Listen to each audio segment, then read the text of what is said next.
Hello po mga ka-printer! Welcome po sa DJ TV Printer Vlog. Ngayon gagawin naman natin kung paano linisin yung waste pad niya or kung paano siya palitan o ano yung pwedeng ipalit sa kanya para magamit niyo siya. Kasi pagka yung waste pad natin napuno, siya kasi yung nag-absorb ng mga waste ink ng printer. So kada magse-self clean si printer, mag-head clean kayo, power cleaning, lahat ng waste ink doon pumupunta. So, katagalan, pagka madami ng ink na inabsorb si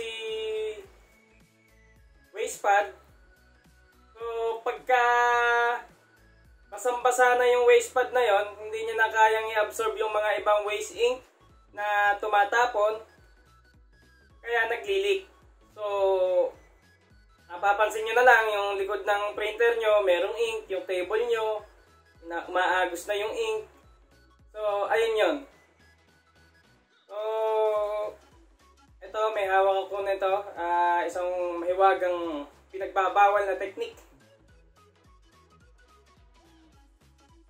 Tuturo ko sa inyo kung paano ito gamitin.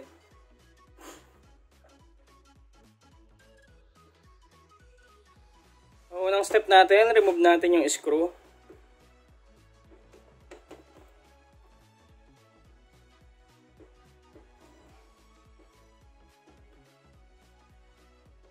Tabi ka muna dyan. Then, slide nyo to pag ganon. Yan. Yan. Kung mapapansin nyo, may mga ink-ink na siya. Then, may screw pa dito yung isa. Ayan, tatanggalin din natin.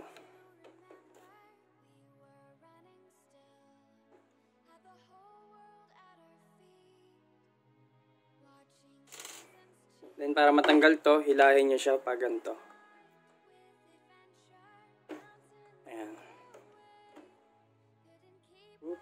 Ayan. So, ayan yung waste pad niya. So, pwede natin tong laban. Depende po sa inyo. Kaso, medyo may income po talaga kayo. Tsaka napakatagal na ito paputiin.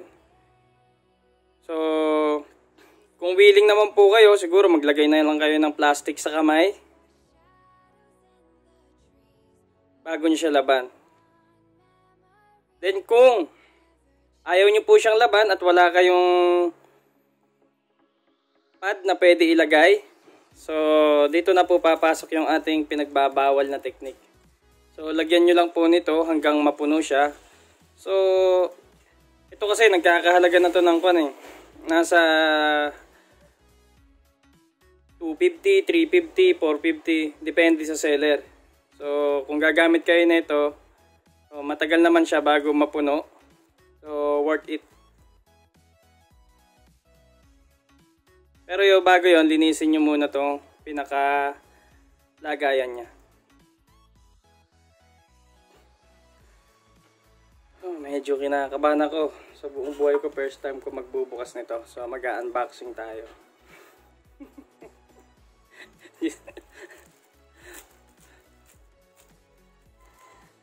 Yeah!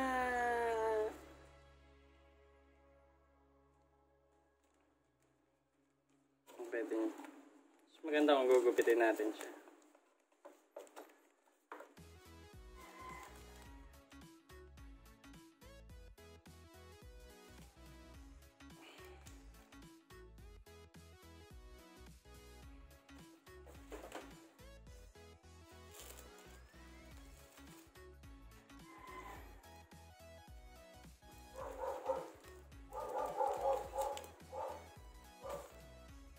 What is this?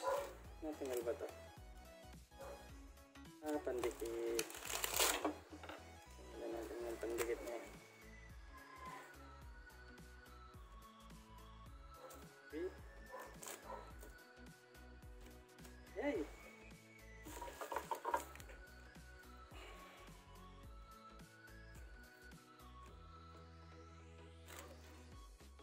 Pwede ko muna kayang isukat to.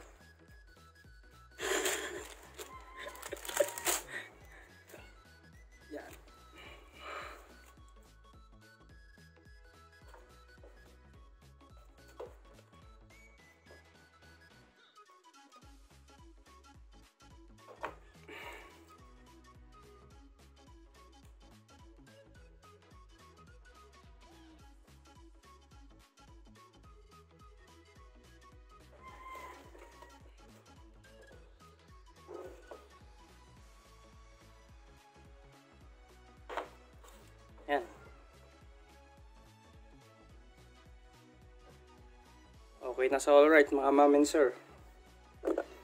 So ito na ngayon yung mag-a-absorb ng mga waste ink.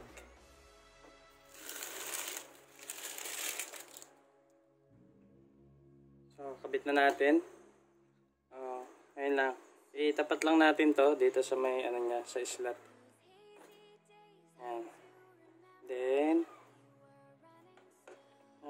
nakatapat siya mabuti.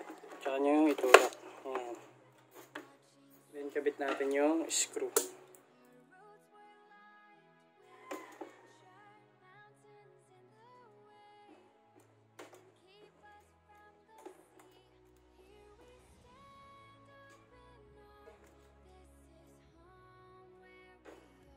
Ayan. Tapat nyo lang ito pag ganyan. Then tulak nyo pag ganon.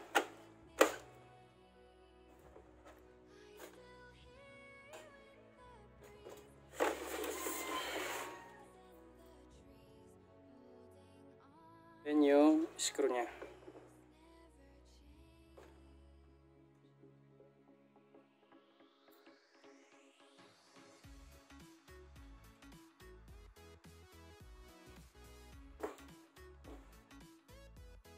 So, ayun po mga ka-printer. Sana nakatulong yung video na to. Medyo natatawa rin ako sa ginawa natin. No? Pero yun naman kasi, yung mga tinuturo ko sa inyo, yung on the spot, may ipapalit agad kayo. Diba?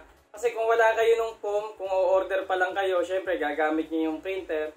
So maglilik yan ng maglilik. So pwede nyo lagyan doon, tapos umorder kayo ng waste pad niya talaga. Then, tsaka nyo na lang palitan ulit.